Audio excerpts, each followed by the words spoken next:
Irish Chamber Orchestra are about to premiere a new concerto for solo cello, solo double bass and string orchestra by Ian Wilson, and it's called The Seventh Seal and is based on the movie, the Swedish film of the same name by Ingmar Bergman. The film is all in black and white and incredibly stylish visually. The story deals with a crusading knight returning home and meeting death, and so death is actually a person in the film. And the relationship between the two is kind of the crux of the nature of this piece of music. Not that the piece of music follows the narrative of the film, but the relationship, which is part camaraderie, bizarrely, but that's the way it's presented.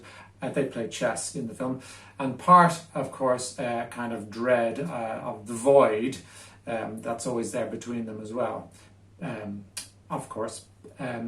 And the orchestra parts in this piece, it's divided, the orchestra is divided into 18 individual parts rather than in blocks of sections, first violins, second violins, etc. So there's a lot of shimmering texture, and there's textures like this, for example. You can imagine a lot of violins all doing that, but not synchronized, so that you get this shimmering texture. There's a lovely folk songing moment at one point where the cello, Christian and myself, are playing a tune which is derived from a sort of medieval Swedish folk tune, and this represents a moment where the knight is having a conversation, returned to his wife.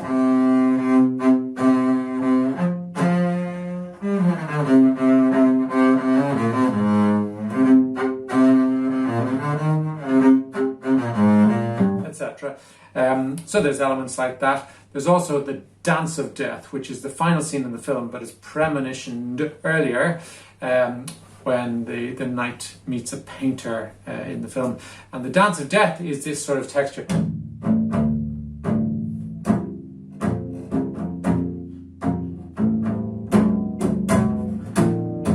And it's pocketing, which means that the cello and myself are interlocking with these chords and things. The last thing I want to say to you is this extraordinary texture, which is about the kind of sense of doom, in which the cello, the two of the cellos and the orchestral double bass have their bottom string detuned to something like this. So it's hardly there at all, but you can imagine a few of these together, detuned to this extent. It's this otherworldly rumble and quite viscerally terrifying. So anyway, full of textures, full of drama, and really very unique. I hope you'll come and join us.